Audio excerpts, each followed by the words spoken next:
Imagine your staff constantly battling clogged hoppers and material blockages. Valuable time is wasted, production slows, and frustration mounts.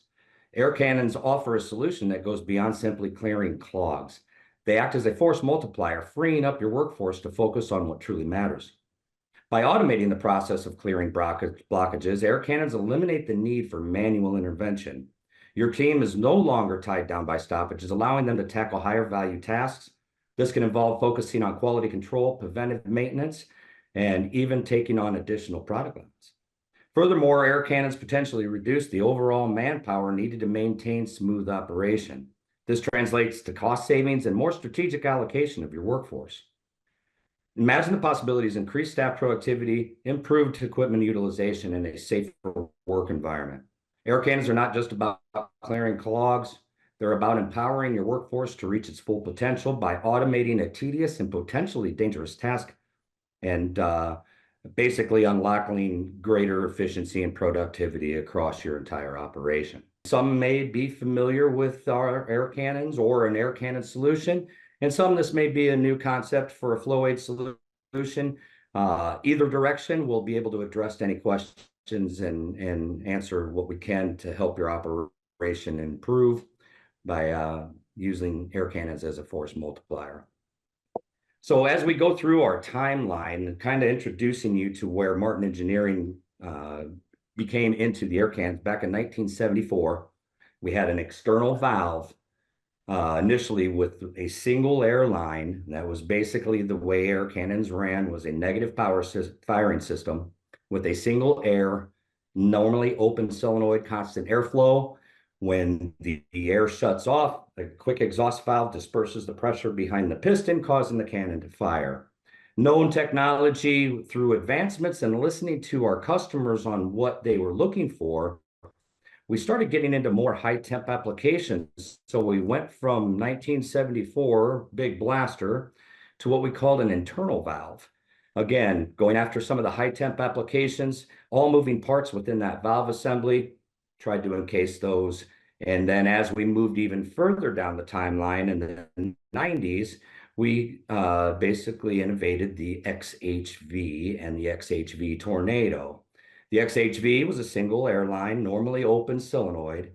The XHV Tornado was a positive firing system with two airlines, a fill line and a separate fire line. So we were able to open up that gate faster and release that stored energy, which is really the name of the game in the air cannon world. So XHV simply stands for extreme heat valve. Industry standard since the 90s, but through innovation and listening to what our customers were having to encounter with the air cannon technology, the XHV and the XHV Tornado, as you can see in the picture, the tank actually is set offside and the air blast takes a 90-degree turn. So when we innovated to our current technology, the Hurricane and the Typhoon, normally open solenoid, single airline for the Typhoon, normally closed solenoid, two airlines or positive firing system for the Hurricane, we were able to blast that linear in doubling our blast force and utilizing half the air use. But the other benefit of this type of technology between the Hurricane and the Typhoon, it's a modular design. That top valve assembly can be simply unbolted by removing the fill and fire line, removing the 8 bolts, pull the valve assembly out, and place a new valve assembly in, rather than the older technology where you had to take the tank and valve off the vessel, repair the valve, and then put it back into place and get it back in operational. So we in turn doubled our blast force, utilized half the air, and a maintenance-friendly version of upkeep for the air cannon valve assembly. So when we talk about blast force and we talk about the amount of power that these things put out, they call these air cannons cannons for a reason. So the math is, at 100 psi, the air cannon releases its stored energy at 1,400 feet per second, 1,200 foot-pounds of force. Now, if you think about that, I'm going to say that one more time. At 100 psi, these cannons are blasting 1,400 feet per second at 1,200 foot-pounds. Well, that sounds like a lot, but there's nothing better than a video worth 1,000 words of what that type of blast force means. So this is an air cannon mounted about 30 feet away at 100 PSI, 3 frozen grapefruit coming out with the blast force of 1,200 foot-pounds at 1,400 feet per second. I like to show it twice because it is an intense example of what these air cannons can do. Another example is our point blank range. This is a cinder block positioned right in front of our 4-inch port. Again, this is just air. As you can see in slow motion, the air force that's protruded from that 4-inch pipe has the ability to break a cinder block. And of course, we won't have any volunteers to stand in front of the air cannon port when we fire it. But that gives you a good example of the type of blast these cannons put out.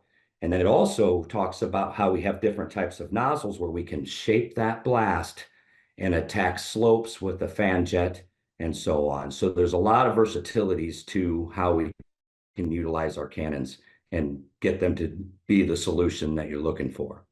From the start, basically, we're going to kind of go through some of these air cannon applications. And again, at a 50,000 foot view, but it kind of gives you an idea visually of how the air cannons can be utilized as a force multiplier.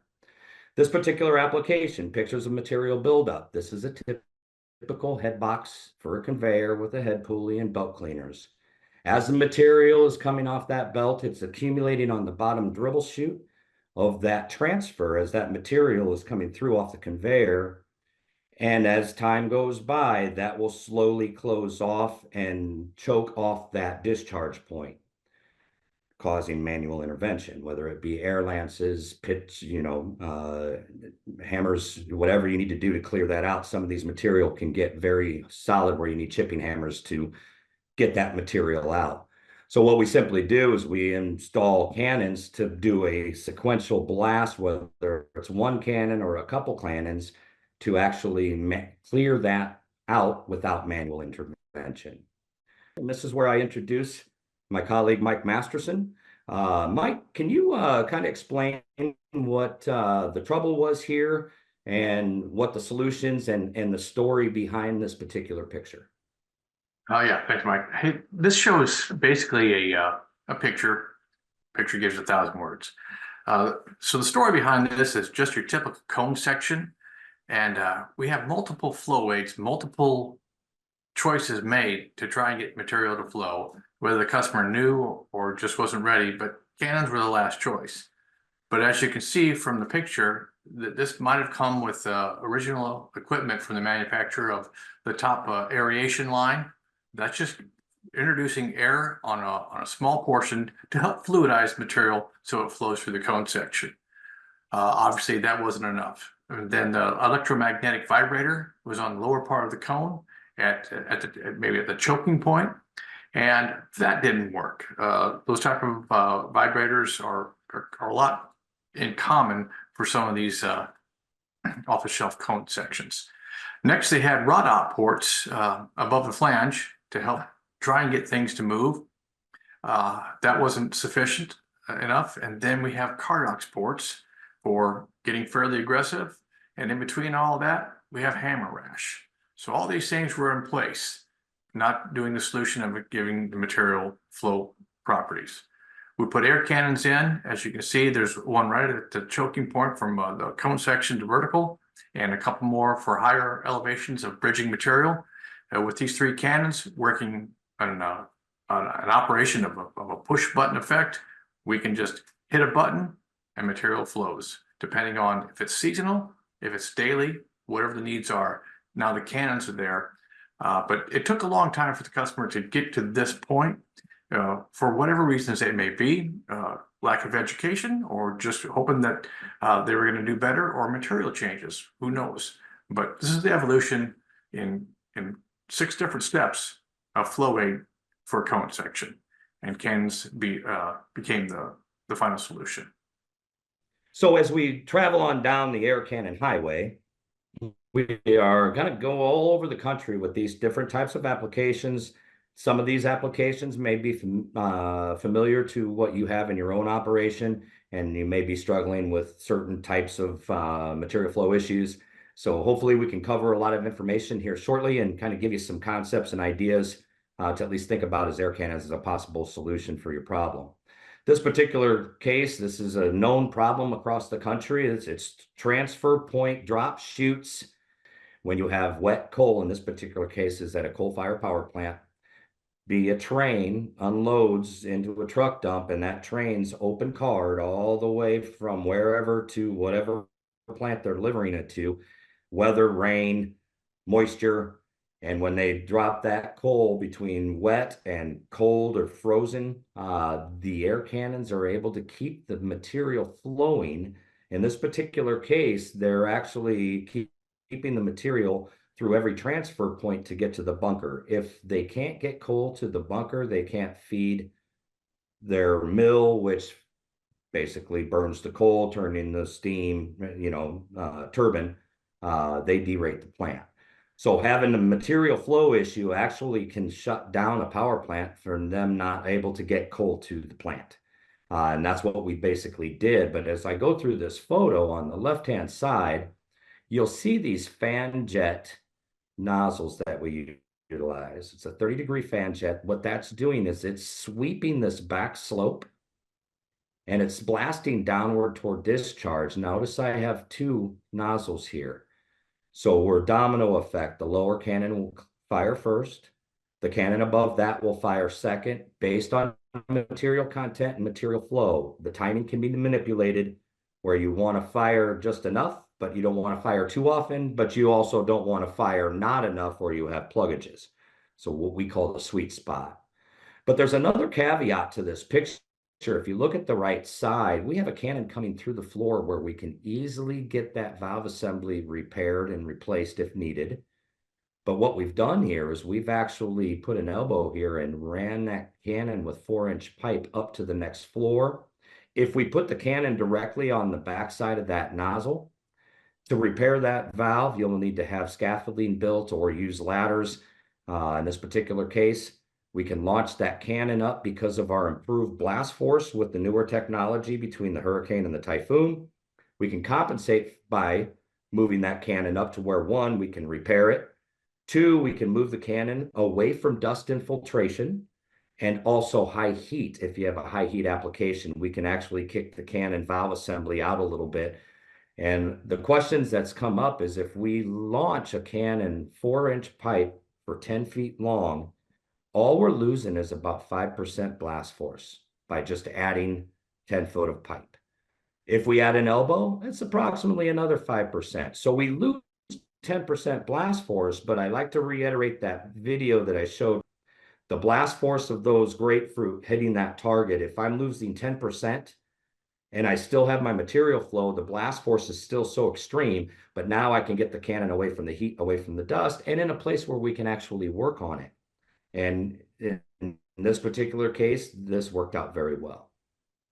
As we proceed down the air cannon highway, we're going on to our next particular application. This is a coal feeder turbine inlet. Mr. Masterson, I'm going to hand this one over to you since you actually did this application and kind of explain what the trouble was and what our solution was. Okay, this is just a coal-fired power plant, and the operators had to go in and clear out material on what was called the leveling bar before it feeds the turbine. So if you look at the picture to the right, that stout piece of hardware there is actually a metering drive that has a leveling bar, and it takes the coal from the downcomer and it meters it into the turbine. When slag or large piece of material would get down there, it would choke off that leveling bar's feed, so they'd have to open up that back door, rot it out, and do their best to get that taken care of. Kind of a hazardous job that close to the flame. So they wanted an automated system. Instead of opening doors, they could just hit a button. They put a cannon through that downcomer pipe, pointed right at the leveling bar, manual operation right there at that feeder, and problem solved. Just for extra insurance, they put another cannon at the bottom of the cone section above, As this install picture shows, the cannon wasn't mounted yet, but that was the next step. So 2 points of problems for them, and 2 cannons solved all this to keep the manpower safer and freed up for other tasks. So happy ending here. Perfect, perfect, perfect. All right. Well, as we go into our next application, this particular application is again hoppers, bins, cones, any material flow areas that is taking transitions or discharging. That's where the air cannons come into play. In this particular application, again, a picture is worth 1,000 words. You can actually see the electromagnetic vibrator that it was originally installed, and obviously they still had material flow issues. And if you notice on the inside of this with these bolts, most likely this is an internally lined hopper. And we also provide vibration solutions as well, but in certain cases, the vibration can't transfer through into an inner liner. So that's where the air cannons come into play, where we do very well. We penetrate through that liner, and that blast is directly influencing that material internally. And again, 1-2 punch, same type of concept, proper PSI level, proper port placement, and then your sequence. Sequencing being the bottom cannon fires first, providing that void and open area for the following cannon that's above it to fire next. And then again, finding out what your material requirements are for the proper timing and proper intervals as far as timing. That will present itself once installed, what's best as far as timing and PSI range. This actual next application is a live bottom cone section. One things that there are do's and don'ts, and whether it's with vibration or air cannons, there's certain things that we want to do and certain things that we don't want to do. One of the things that we do not want to do is we do not want to expose the air cannon to a rigid pipe vibration transfer. So if you have a live bottom like you see on this picture on the left-hand side, you can see that this is vibrating, which is basically a material flow in vibration world. Obviously, moisture content increases, upsets in processes and raw material feeds change dynamics of how that material flows. And in this particular case, an additional flow aid with the live bottom vibration was required, and we can do so. But how we do that in the center picture, you'll notice a 4-inch stainless steel flex line, and the cannon itself by its flange is held and supported off from the vibration vessel. So the stainless steel flex line will absorb all the vibration. The cannon will blast its sequence and PSI blast force as required as far as interval. But what that flex line is doing, that is preventing that vibration to transfer into our pressure vessel and valve assembly. That stream vibration is an enemy of our air cannons because it attacks welds, whether it's a port weld or the welds on the tanks, and it can also cause havoc with the valve assembly. So again, there are some do's and don'ts, but we do have different options of how we can get around and still provide material flow utilizing the air cannon as a force multiplier. The type of flex hose is important, smooth ID, and the whole reason for this cannon was brought upon safety for the employees. The hammer rest shows what the problem was. You guys had to hammer on this metering live bottom to get material flow. They wanted many cannons on it. One did the job instead of the 4 that they planned on.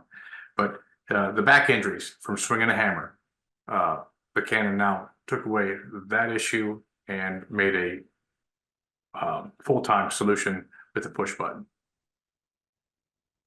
Perfect. Perfect. Thanks, Mike. And as we keep going down, we have a hopper square cone application. This one Mr. Masterson did way back in his tenure. And again, I'm going to hand this one over to you, Masterson. And again, explain what was going on and how the air cannons were a solution, if you don't mind. Okay, this is just a general square cone application, but you can see that we use 2 types of nozzles. So the picture on the right has round blowpipes just basically in the center of the square cone, and we have a consistent bridging height just above that lower flange, above the belt, and we're knocking out that foothold of an arching bridging material in the center of that square cone. So real simple, 2 blowpipes, 2 cannons, and it never gains a foothold. The picture on the left uses that same angled fan jet that we showed on the coal chutes. So we're sweeping the flats of that square cone, and we have 2 different heights showing for the cannon arrangement. I can't remember now what's on the other side, but let's say there's a pair of cannons for each one. But we have 2 different heights of material bridging is a possibility for the square cone. So that's why we have the 2 different levels of the cannon placement. So just letting you know, depending on the application, depending on what the material is doing, is it consistent? Does it change? Where do the cannons need to be? Just a picture showing 2 different ways of doing a square bend. Okay, as we keep going, this is a typical aggregate transfer, transfer in limestone. What we've done here is this is actually below a crusher. And as it's being crushed, there's a dead bed below these 2 cannons, or what we call a rock box in the industry. And what we're doing is basically as that material is transitioning and dropping onto the conveyor below, this is just like a double barrel shotgun. This is firing at 100 PSI every 10 minutes or whatever they need, depending on moisture content. They can manipulate the timing sequence and keeping that discharge area, whereas it's dropping onto the conveyor, open and flowing and not plugging off. Before they had this, they'd have a plug. They'd have to dig out the entire transfer from below and from up above. These 2 cannons are crucial for the this particular application. So imagine this being a perfect picture for how air cannons are a force multiplier, preventing plant staff to come in with chippers, pry bars, air lances, water guns, hoses. This doesn't stop. This is on an automated timing, and it will fire to keep that material flowing. And as we go, same concept. This is again at a power plant. And again, on a good example of how we shape that air and sweep across that back slope, where in cold, wet, freezing conditions, this would freeze and close off. We were able to keep that material from adhering to the slope and keep the material flowing. Same thing on the right side of the picture, same example, multiple cannons, one on this side, one on the other side, a little bit higher, keeping that transition clear and flowing. And that's the whole point of the air cannons as a force multiplier. This next application is a truck dump. My colleague, Mr. Masterson, is up close and personal with this one. So Mike, will you allude to what we did here and what our solution was? Yeah, this is an aggregate plant that had trucks unloading, and capacity was being overtaken by buildup, so the trucks would have to wait. So this was slowing down the production. They wanted cannons on the sidewalls to knock down the hard buildup from the center discharge. So we placed cannons there, and the final solution was the picture on the left shows 4 cannons on the bottom, but we figured out that we did 3 plus 1 on top. And the trick to making the material collapse was a group blast, all 4 cannons all at once. So the key to this whole application was how you fire the cannons, and you fire them in a group blast, and that would make the wall just slump down into the center, which is exactly what the customer wanted. They didn't want flying rocks across the quarry. They wanted a very safe way of moving this material. So group blasts, the controls of the cannons was the key solution. And now that they have this material fall, they can drag it out and they can dump 2 trucks at once without slowing up their haulage capacity. Here's a different application. This is basically a primary crusher. One of the examples here that's a good example of on the left-hand side, remember our timeline in the 90s and the 2000s, we had the XHV tornado. And again, here's a great example of your pressure vessel mounted on top of your valve. When the air blasts, it's taken a 90-degree, and the blast force is not as extreme as it is with the newer technology of the Hurricane. So we've upgraded to the Hurricane on this particular application. What's basically happening is that crusher is moving, it's slinging all the flines and compacting the material where it basically closes off the crusher. So we're able to blast on an interval sequence enough to keep that material from accumulating, causing a process upset, providing them not to shut down and keep the tonnage going. And time is money and tonnage is money. And that's what we're all in the game of, improved production. So this is a good example of an upgrade from an XHV to the Hurricane.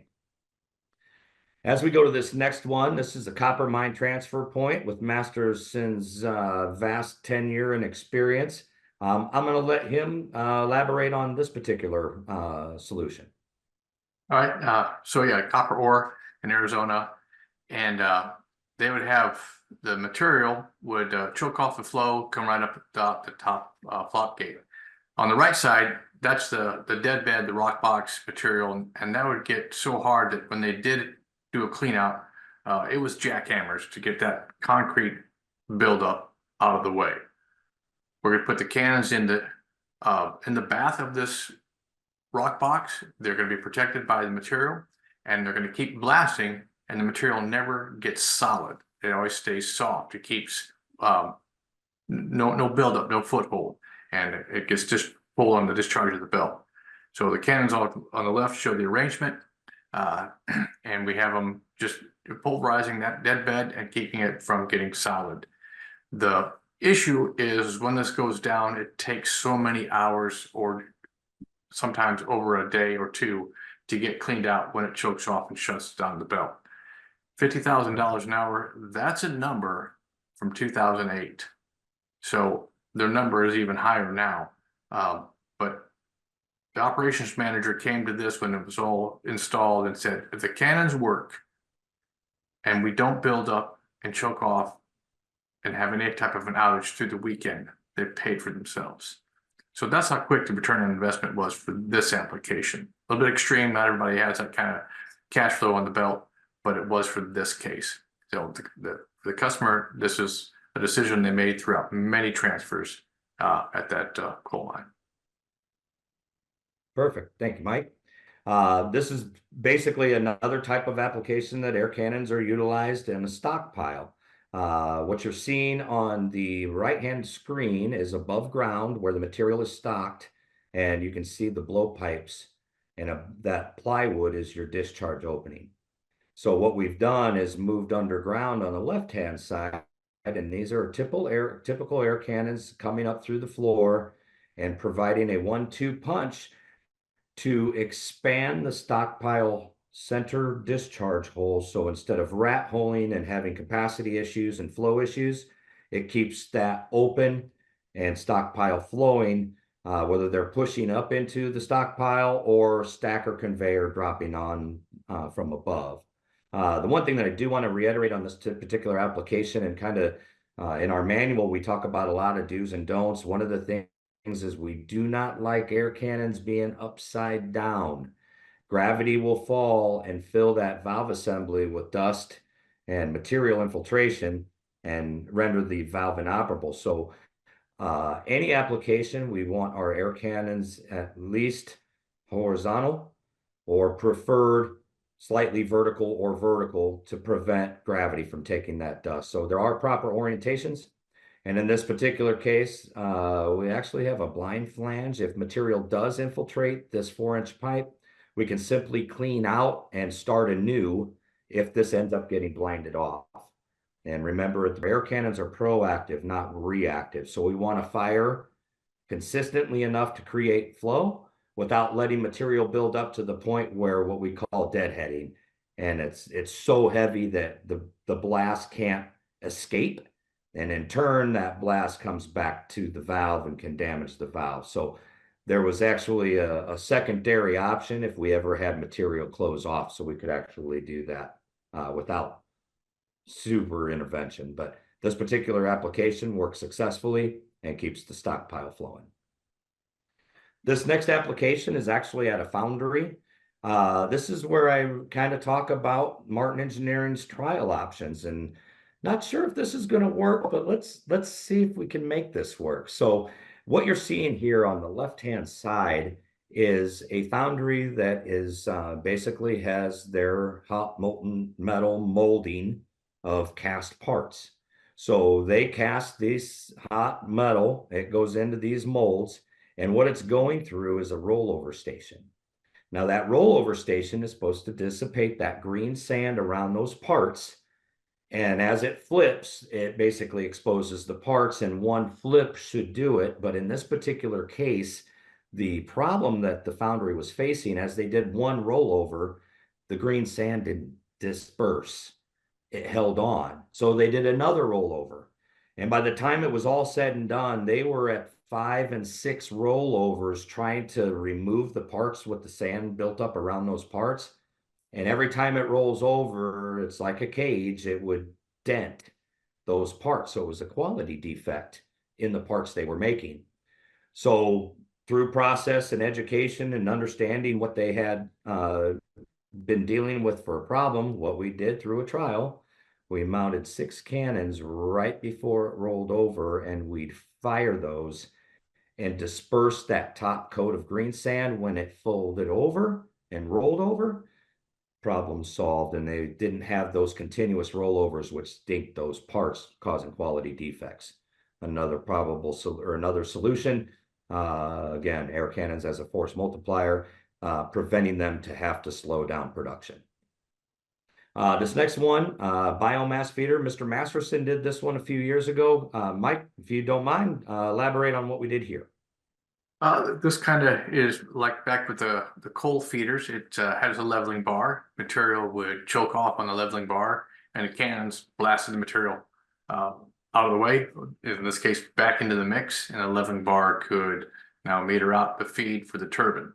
This material was a bark stringy material, so they call it rat's nest as it hit this bar. So we put the cannons on, it blew that rat's nest back, and everything worked great. The point is with this application, it was so important to the customer to get 100% feed that this was an expedite mission. We had hotshot carrier and they had cannons there. After my site visit, we left midday. They had cannons next morning, 5:30 a.m. waiting at the gate. They installed it, worked great. They did it again, and then they did it again. So you can see the far bottom left, or excuse me, right picture shows the 6 cannons on these 3 different feeders. So it's just a solution that worked out ideal for this customer, and they made it happen really, really quick, and it solved all their problems and gave them the 100% feed, the 100% power for the turbines. That's a great story. Thank you, Mike.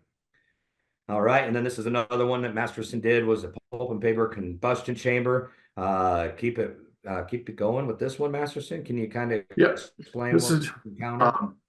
Pulp and paper facility in Mississippi, and their fluidized combustion chamber. As you can see on the left, the drawing shows cannons only on 1/2 of this. So that points out that even though you have maybe this same piece of equipment, you could have a complete problem 360 degrees around or less, but they only had a problem with the slag material building up on the 55-degree angle of this combustion chamber at only 1/2 of it. The problem was slag would build up, fall down in the center of the combustion chamber, choke off the burn, and that choked off their power process. The center picture, the center part of the drawing on the left shows a high angle of attack for these cannons. And all we're doing is shearing the pieces of slag before they got too large to choke off the process. So we kept it to where it could be in the bath of a fluidized combustion chamber, but not choke off the flame. So it was very tricky to put these in, come in at that angle of attack through the air duct, but they had an outstanding install crew there, and it all worked out quite well. So this is a pretty big project that took a few days, but it solved all the problems for their fluidized combustion chamber. Perfect. Thanks, Mike. We're going to keep things rolling. This is another application. It's actually an SCR at a power plant. Simply a catalyst that builds up ash. What we're doing here is, you can see on the left-hand side, these air cannons are mounted externally. And what they're doing is they're coming through that wall, and internally we have what's called our Smart Series fan jet nozzle. Now, what that's doing is it's a 4-inch pipe with the duckbill compression on the tip of that pipe. And inside that pipe, there's 2 internal fins. When that cannon fires, that spreads that blast and is able to sweep a floor or sweep a wall or sweep a slope. In this particular case, we're sweeping just above the catalyst. The problem here is the ash would build up where the actual catalyst was blinded off, essentially just like driving your car or truck with the catalytic converter. If that completely fills with material and debris and blinds off, chokes off, motor can't breathe. Same thing with the power plant. That can't do its chemical reaction for SOx and NOx through the SCR catalyst. And we're basically air sweeping that ash back into airflow and keeping things flowing and moving, preventing the plant shutdown, which is another cool application of how air cannons are used. This next application, remember at the beginning of our webinar, we talked about how our air cannons our nozzle types we can shape that blast. So in this particular case, on the left-hand side, you have your air cannon and what's called a retractable nozzle for a high temp application. What this retractable actuator does is that's actually sending that nozzle through that's embedded in the refractory, extends out into where the material's building up, quick blast, and then retracting back in to provide coverage for that high temp nozzle. This 360 nozzle has a blank face, but we have north, south, and east and west openings. So when we go in, we can clear an entire internal wall utilizing a 360 nozzle. So many types of different nozzles for different plans of attack. And depending on the application, we can help spec whatever type of nozzle that's going to do the influence that we need to get that material to flow. This is a unique application that Masterson was able to be involved in. Kind of elaborate on this one, if you don't mind, Mike. Right, Mike. This is not your standard application, but basically it was soybean feed, animal feed, and they had to pay for each rail car. The rail car, as much feed as they could get into it, was a better business they could do. So the point was trying to get the top crown as the screw conveyor was feeding and filling the rail car, get that top crown to fill the material to the right and left. So the 2-inch cannons were lined on the screw feeder as the material dropped down from up above, and each one has a pipe T to push the material right and left. Rapid firing with these cannons would make it blast right and left as the feed was coming down the screw. So this could gain them so much more weight per car and save them quite a bit of money. So it was another investment for return on investment, the money for the cannons and so on. And they did this probably through 5 or 6 different facilities through the Midwest. So, but it's rare, animal feed on rail cars. But just goes to show some of the things that we do outside the box. There's always a new application coming at us. Every other week, there's something we've never done before, and that's what we invite. So if you got something like that for us, bring it to us. Thank you all for your time, and please reach out to us if we can be assistant to help solve some of the problems there at the plant. Thank you very much.